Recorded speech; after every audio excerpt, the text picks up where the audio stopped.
Hey guys, welcome to my YouTube channel. This is Aradhna and today I'm here with the part 6 of the Great Indian Novel.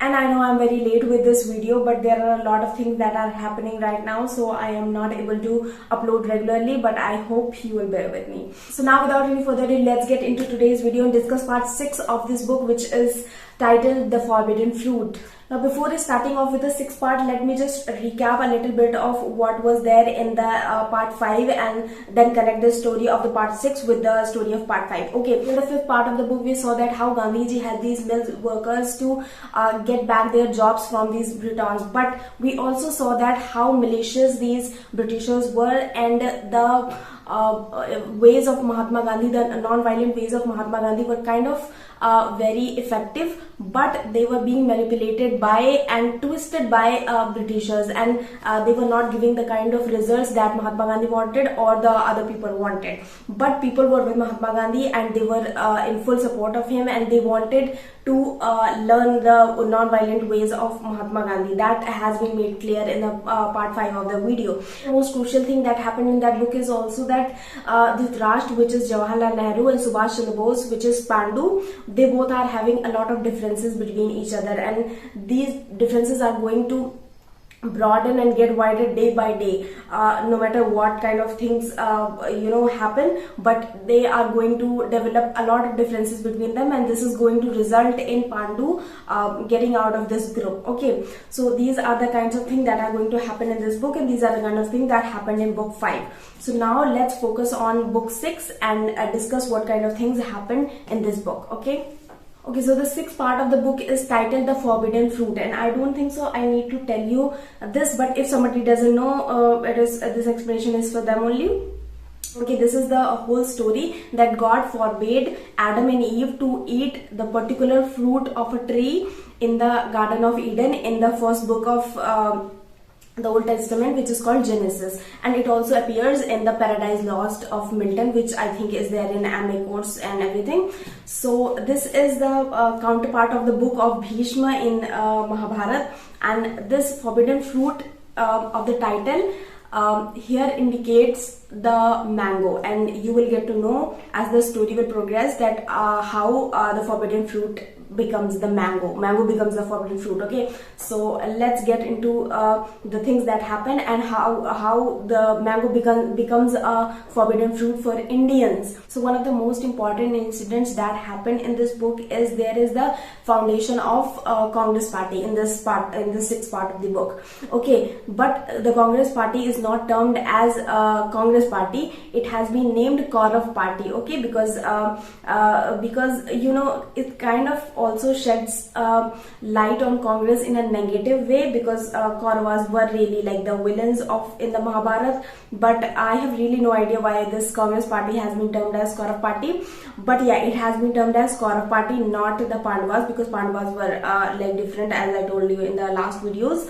So the Congress is termed as Kaurav party. Now there are a few things that you need to know about the Congress party. It's that Congress party was formed in 1885, but it has not been mentioned in this book, whereas it was joined by Mahatma Gandhi in 1920. Now this is important because यहाँ पे the Congress party has been formed and Mahatma Gandhi is a member of it. It's not like he joins this party or anything like that. It's like the formation is there, and that's why this party is already there, and the foundation has not been really talked about. It's really the kind of things that Mahatma Gandhi is going to do during his membership of this party. So another very important thing in this book is that Dhritarashtra and Pandu are kind of working together, not that happily, but they are working together under the leadership of Mahatma Gandhi. So Mahatma Gandhi is kind of a uniting factor of Dhritarashtra and Pandu till here, but he is not gonna be always there to do that. So the thing is that they are now working together. Dhritarashtra and Pandu, that is Jawaharlal Nehru and Subhash Chandra Bose, they are working together right now for the independence of India under the leadership of Mahatma Gandhi, but they are going to they have their differences, and these differences are going to get bigger and bigger. Now what happens is that Pandu, which is Subhash Chandra Bose, he is kind of trying to convince everybody in the Congress party, especially Mahatma Gandhi, to take steps which are kind of like not that non-violent, and he wants to take like impulsive decisions, maybe, you know, you can say that. So he is kind of like, you know, just do something, just actions, he just wants to do something in that way. And Mahatma Gandhi is sort of like, you know, he's not laid back, but his, you know, policies are really different, their opinions are very different, and everybody's opinions are different. So why we don't even have to discuss that. And so Subhash Chandra Bose is kind of like always emphasizing on taking actions, taking impulsive actions, maybe, and this is the kind of things which Mahatma Gandhi maybe doesn't like. But he's not like, he's saying that, you know, I will not do that and I will do what you know, Jawaharlal Nehru would say. No, he's not like that, but he's kind of listening to it, but he's not that responsive to that, because that is just not his philosophy. You all know that. And you know, there were a lot of differences between Subhash Chandra Bose and Gandhiji, but the thing is that we really don't need to discuss all of that, because you know, nobody is right and wrong in this, because they all have the same aim, but their ways of reaching that aim are different, and we all have differences, right? Like you and your friend might have some other opinions and differences. You might do things which are you know, in a different way, and your friend would do that in a different way. So we cannot really you know, fight about that. People just do that on the internet like all the time, but it's just idiotic. Why would you do such a thing? But one thing we cannot ignore here is that Gangaji's and Dhritarashtra, which is Jawaharlal Nehru's views, kind of aligned with each other in a way that they really had a strong connection, maybe, which was not with Pandu and Mahatma Gandhi, which was not between, I mean, they respected each other, but they had a lot of differences, and that is going to result in the fallout of Subhash Chandra Bose from the Congress party. Okay. So now here the novel also depicts that how Jawaharlal Nehru was very much influenced by the philosophy of feminism. And if you don't know what feminism is, I'm going to read out this quote from the book, which is very important. I think George Bernard Shaw was also very much influenced by this philosophy. And yeah, I mean, you might have read about George Bernard Shaw in your literature class. So I'm going to read out this quote from this, which is going to make it clear to you. So feminism, which taught that equality and justice were everybody's right, and which, with a typical imprecision, omitted to include the heathen from the definition of everybody. The Fabians had drawn up an all-embracing philosophy in order basically to make the point that it was the state's duty to provide gas and tap water to the British working man. While the British working man rapidly moved to the less elemental concerns, the philosophy traveled to distant people who never heard of gas or tap water. Dhritarashtra was one of its carriers. The point that the writer wants to make here is that Jawaharlal Nehru was kind of blind to the fact that Britain and India were the, you know, totally different countries, and the philosophy that could be applied to one could not be applied to the other, and that is where he lagged, and he could not, you know, see that this is not going to work in India, and these kind of idealism was there in Jawaharlal Nehru. But this is where, you know, kind of Mahatma Gandhi and Jawaharlal Nehru kind of were different from each other, because though Jawaharlal Nehru had you know, not known India in a way that Gandhi had, Jawaharlal Nehru was kind of a blind idealist, but Mahatma Gandhi was kind of a little bit more practical than him. He knew India, he knew Indian people, and he knew that, you know, he don't have to employ violence to get independence, and those are the kind of things where they align. But he knew India. That's where he was like very different from Jawaharlal Nehru, because Jawaharlal Nehru was kind of like, you know, the kind of philosophy that was in Britain, just grab it and put it in Indian scenario. It cannot be put, and Mahatma Gandhi knew that very well.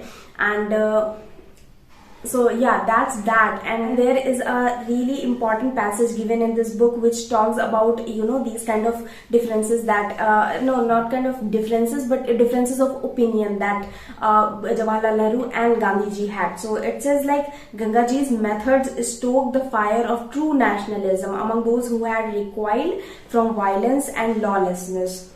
It was this warmth that welcomed Dhritarashtra when he began to preach to them. He found them ripe for conversion, and the Hastinapur connection bathed him in the light reflected from Gangaji's halo. If Dhritarashtra's socialist beliefs went beyond anything Gangaji himself had ever expressed, there was never a question of the great teacher's endorsement of his sightless protege. The Kauravas were left in no doubt that Dhritarashtra was Gandhiji's man. So the thing is that they are very similar, but there are slight differences between both of them, and Gandhiji is kind of like teaching him to be a leader of tomorrow, and that we're gonna see that he will become a successor of Congress. And after Gandhiji goes to jail, he would Dhritarashtra would lead the people, which Mahatma Gandhi was doing. So yeah, that's that.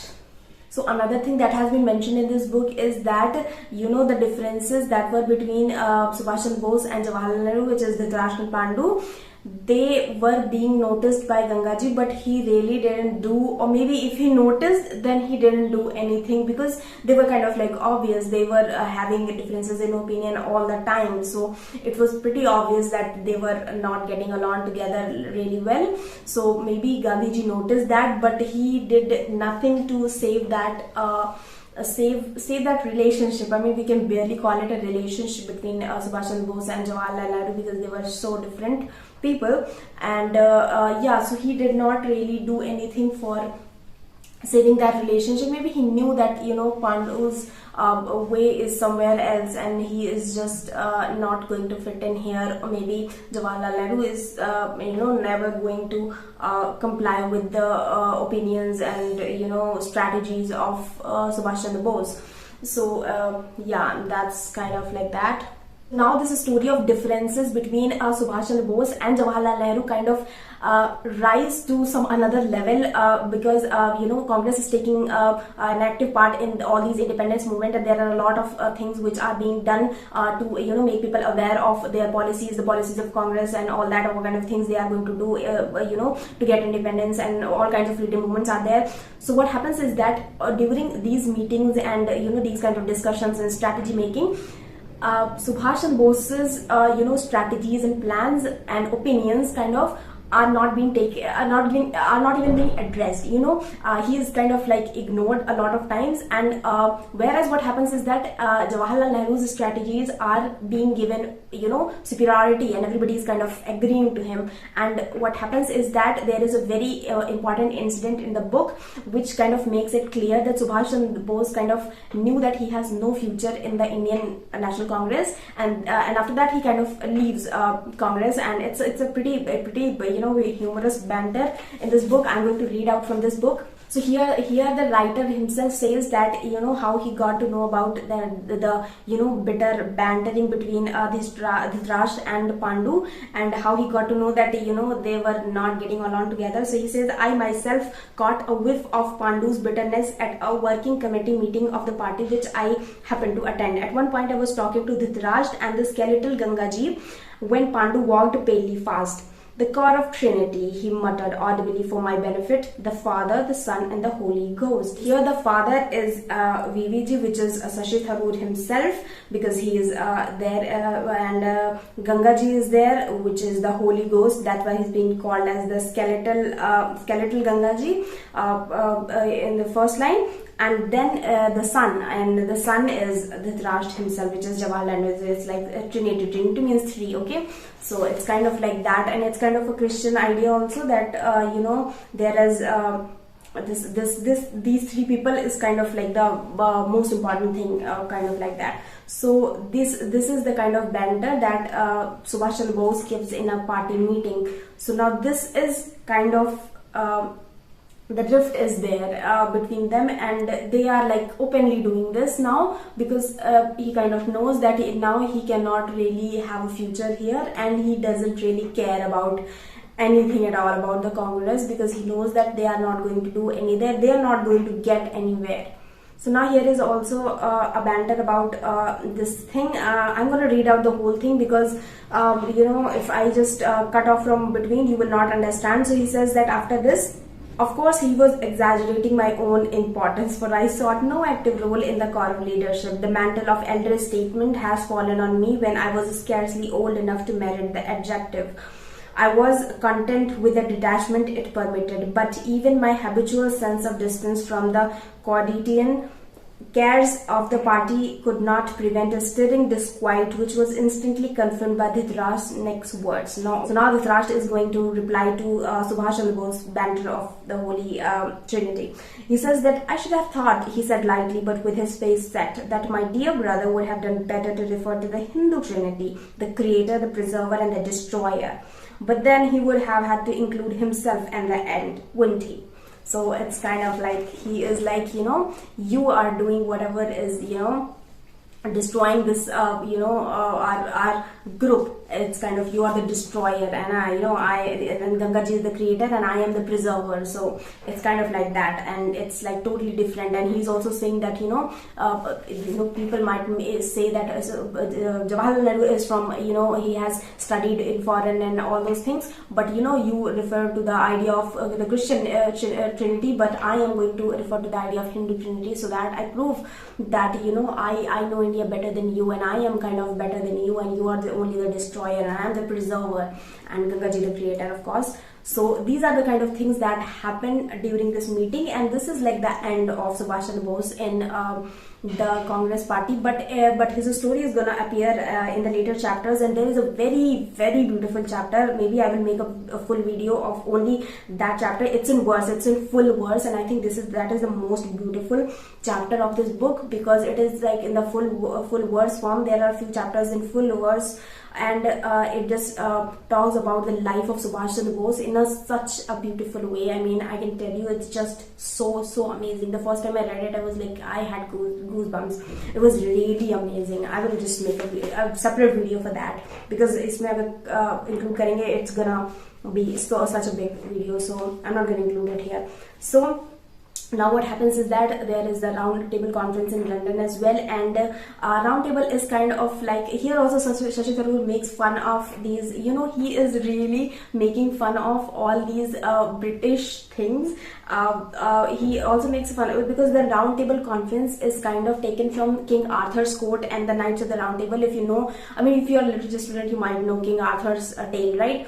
And इसमें से ही ये लिया गया है round table conference in London, and यहाँ पे सारे लोग गोल मेज में बैठते हैं, and they discuss all strategies or whatever the future of India in a way. So it's kind of like, so he also says that he also mentions the the origins of the round table. He says that one unmentioned was to hark back to the host's glorious chivalric past under the legendary King Arthur, who, if he existed at all, because it is not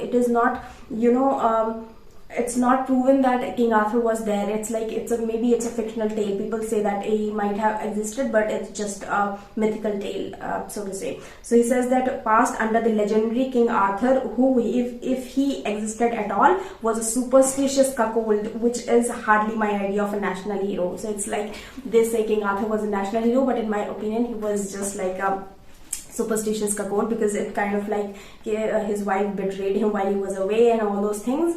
So yeah, it was kind of like these kinds of banters are like everywhere, sprinkled in this whole book, and yeah, that makes this book so hilarious. So now for this roundtable conference, Britons invite people from the Indian Congress, to see that what kind of things they are really planning, so that they feel included. Rather, they didn't wanted them to be included, like in reality, but they just was kind of showing off that I will want you to be included in deciding India's future in London. I mean, why would he decide India's future in London? I mean, what is the point of that? So it's kind of like, but Pandu here suggests that that we should send people from diverse castes and creed and culture, and Dhritarashtra is like, no, we should just send Mahatma Gandhi, Gangaji there. So what happens is that Gangaji is sent to London, because as we knew that Subhash Chandra Bose's ideas were almost ignored. So it's kind of like, okay, what Jawaharlal Nehru is saying is kind of right. Most of the people agree with him, and yeah, Gangaji goes to the roundtable conference. So now what happens is that Robert Clive comes to India, and when he comes, he lays out policies which levies a lot of taxes on a lot of things, including a tax on salt. Okay, but here this salt has been replaced with mango. You might find it funny, and it is funny, kind of. It is like the most funniest chapter of this book. But the thing is that mango kind of is like the national fruit of India, you know, and people are like mad about mangoes, and at that point in time everybody like has access to mangoes. They have these barns and everything, and they were like, no, you cannot pluck a mango and eat it, you have to give tax for that as well. And it was kind of like outrageous. It was such a big thing for Indians, because to be forbidden to eat mango, it's like, you know, what the hell is that? So what happens is that here Ganga ji takes a stand that, you know, this is like something which is way bigger than he thought. He was like, you know, mango is something which is dear to every Indian, and we need to take a big step towards this, because, you know, mango is kind of a uniting factor for Indians, in this chapter, and it becomes such a big uniting factor. And Ganga ji is like, you know, we have to grab this opportunity and make it something big, so that, you know, these Britishers could be just like scared to death, and they should leave India. So this is kind of like the first very, very, very big, on a big scale, he does this protest, and he's like, you know, we are going to march to the gardens, and I'm going to pluck a mango and eat it there. And it's kind of like, you know, the Dandi March, and here we have the Mango March. And in Dandi March, what Gandhiji did was that the tax was levied on salt, and you were not to consume salt without giving tax, a certain amount of tax. And here you cannot eat a mango without giving tax. So he's like, you know, उन्होंने क्या किया, he went on the sea, and he made salt after filtration and all those things. So ये किया था. And now here what he does is that I will go and I'll eat a mango and pluck it from the plant, and pluck it from the tree and eat it. For that, what he does is that he writes to the viceroy, and he's like, we are not going to follow this rule, and if you do that and everything, he tells them frankly that if you are going to do this, if you are not going to, you know, remove this tax, we are going to do that. We are going to literally, break this law that you have made. They were like, you know, he's not going to do anything. He's just like blabbering. He's not going to do this. He does not have the guts to do it. But guess what? He had guts to do it. And now here, one thing that I really need to read out, and this is also in the video, if you have seen of Shashi Tharoor in the Oxford Union, he says these lines, and it has been quoted here. I think he wrote this before, and then he included it in his Oxford Union speech. This shows that, you know, how Clive was like really portraying himself to be really affected by the problems of Indians, and how he was being addressed as the Clive of India and all those kinds of things. So I'm going to just read out that bit. So he says, quote, and the English had the gall to call him Clive of India, as if he belonged to the country, when all he really did was to ensure that much of the country belonged to him. Clive's 20th century successors, who had taken the Hindustani word loot into their dictionaries instead of their habits, preferred to achieve the same results in more bureaucratic ways. They taxed property, income, harvests. They taxed our petrol, our patience, and even our passing to the next world through their graciously named debt duties. As the expenditure on foreign wars mounted, they taxed our rice, our clothes, our salt. We had thought they simply couldn't go any farther, till the day they announced a tax on the one luxury still available to the Indian masses, the mango. Now, one very important incident happens before Gandhiji even starts this mango march. What he does is that he, you know, declares his successor, in a way, of the successor of the Congress party, what you can say, or successor of him, that if he goes to jail, Dhritarashtra is going to take his place. Now Pandu is like, you know, I am done with all of you. He is just like, he does not say anything to anybody, and he just leaves the party, and he leaves everybody, and that's that about Subhash Chandra Bose. Now he's gonna come back after a while, because this is like kind of a very hilarious thing also, that he kind of you know, these kinds of incidents that Pandu does is kind of, these are used by the writer to reveal the kind of impulsive nature that he has, that, you know, he just does things in the, you know, spur of the moment, and he just then realizes his mistake, that, you know, I did this wrong, maybe I shouldn't have done that, and these kind of things were there. And that's why, you know, kind of why Mahatma Gandhi doesn't believe believe him. So yeah, this is the thing that has been mentioned here. Now the Dandi March happens, and here it is not the Dandi March, it is the Mango March, and Gandhiji goes and plucks the mango, and everybody goes with him, and a lot of people are there, and they go and they pluck the mango and they eat it, and they are like, they have broken the law, and what is expected is that Gandhiji will get arrested, and that happens, and Gandhiji gets arrested, and these policemen come, and he gets arrested. But what happens is that people but Gandhiji, before going to jail, he says that no matter what happens, you people should not take arms into your hand, and you should not do violence at any cost. No matter what happens, don't employ violence.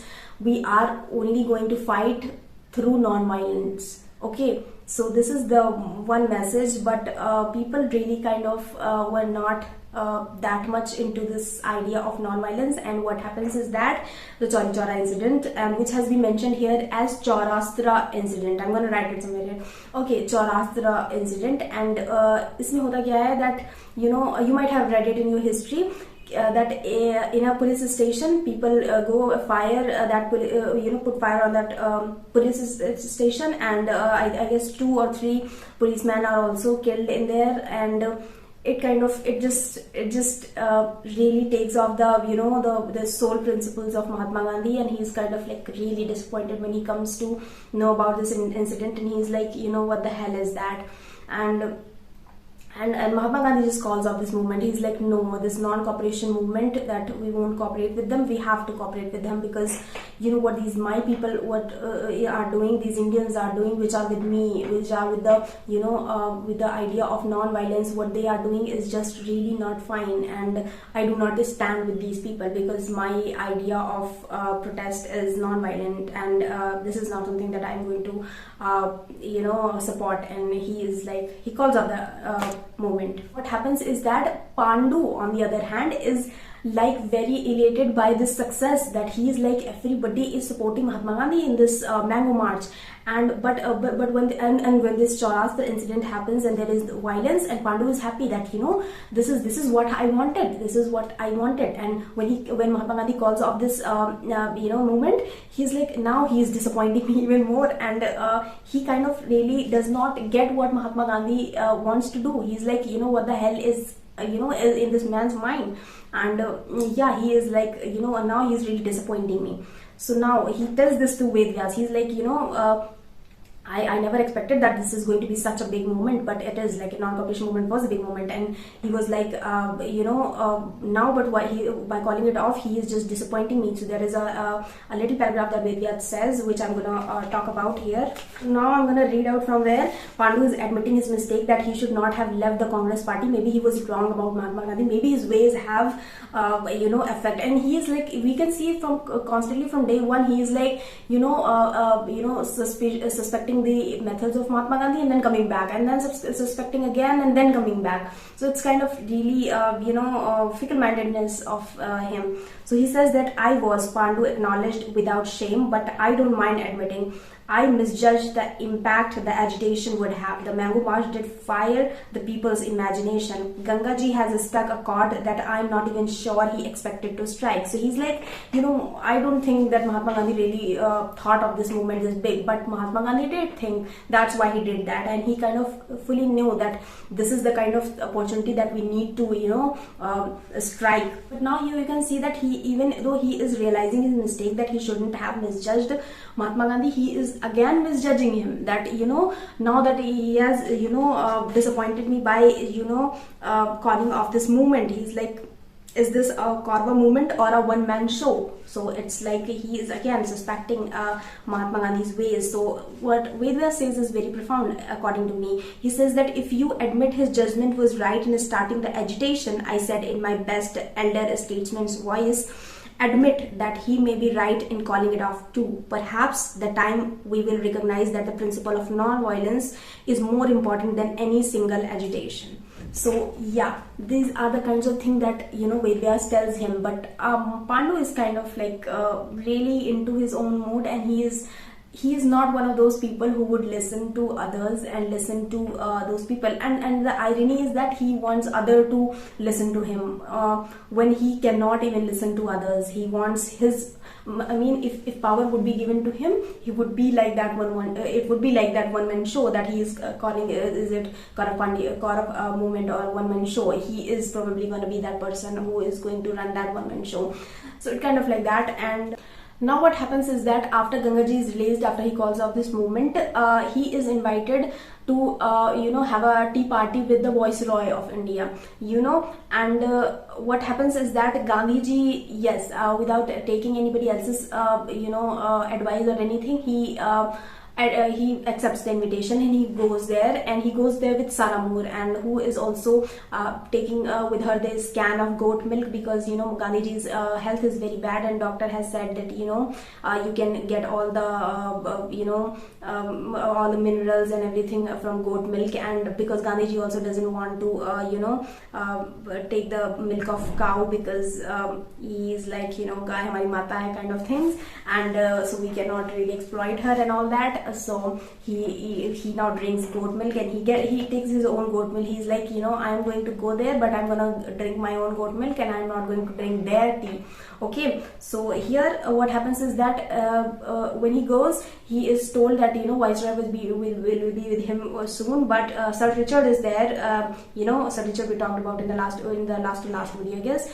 And he is there with him sitting. He's like, aa rahe hain, wo bhi aa rahe, we aayenge. But they are kind of like humiliating Mahatma Gandhi, that you are maybe not that, you don't think that though you have support of so many Indians, that you are something, you are nothing, kind of. That is their attitude. And they are like, they sit there, and the Viceroy doesn't come. He's like, let's talk about this and that. Gandhiji is like, I don't have a problem with that. You invited me, so I came.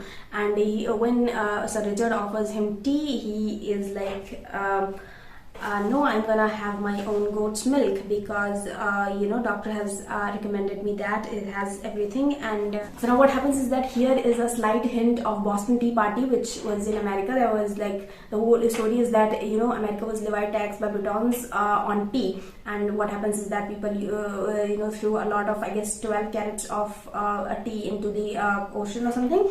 So here Mahatma Gandhi what does is that he is like hinting that Boston Tea Party. Did you remember that? That the kind of things that are going to happen. First you did it with America, now you are doing this with us.